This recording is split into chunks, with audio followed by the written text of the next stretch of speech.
Oke, pada bagian ini aku mau cerita aja nih tentang distribusi muatan pada konduktor. Nah, misalkan gini, misalkan aku punya suatu konduktor berongga, bentuknya ya kira-kira kayak gini, ada rongganya gitu ya. Nah, kemudian konduktor berongga ini aku berikan suatu muatan listrik misalkan.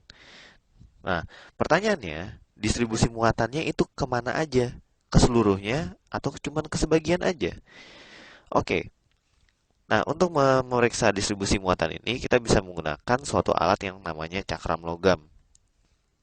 Oke, bentuknya kira-kira seperti ini. Ini adalah bagian kepalanya, cakram logamnya. Ini bagian tempat kamu memegang logam itu ya.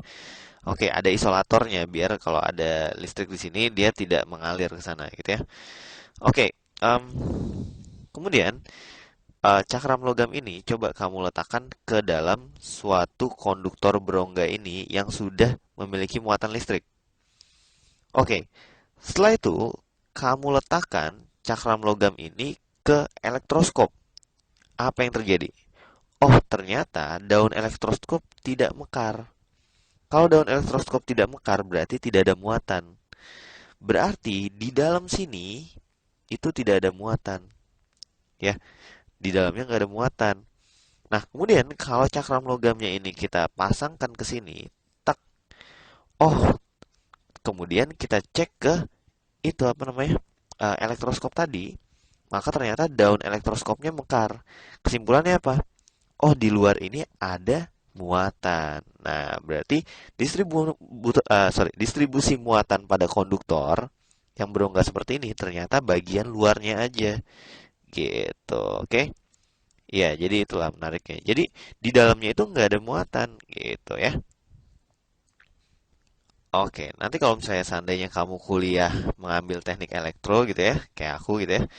Nah, nanti kamu mungkin akan belajar nih konsep kayak gini. Jadi, ketika suatu kabel nih, misalkan kabel nih dialiri listrik, dialiri listrik. Nah, sebenarnya kalau kabelnya ini kita lihat dari depan, berarti bentuknya gini ya. Ini bulat nih, kabelnya kelihatan dari depan. Maka listriknya itu cuma ada di mana? Iya, cuma ada di pinggir-pinggirnya doang gitu. Cuma ada di pinggir-pinggir, pokoknya di luar-luar sini deh, bagian luar sini. Bagian dalamnya sebenarnya sedikit banget, bisa jadi nggak ada gitu ya. Oke, itu pengetahuan tambahan aja ya. Oke, kemudian kalau misalkan nih, misalkan ada suatu tangki yang besar banget gitu ya, misalkan buat pertanian atau apalah, tangkinya besar sekali.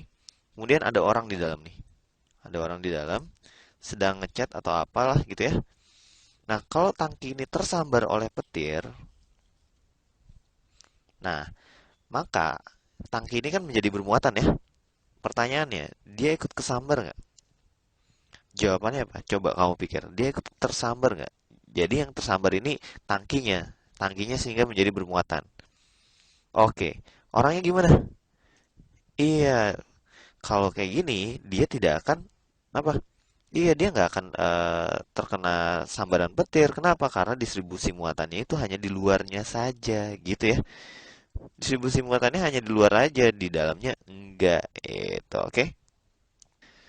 Oke, jadi itulah pengetahuan tambahan buat kamu ya.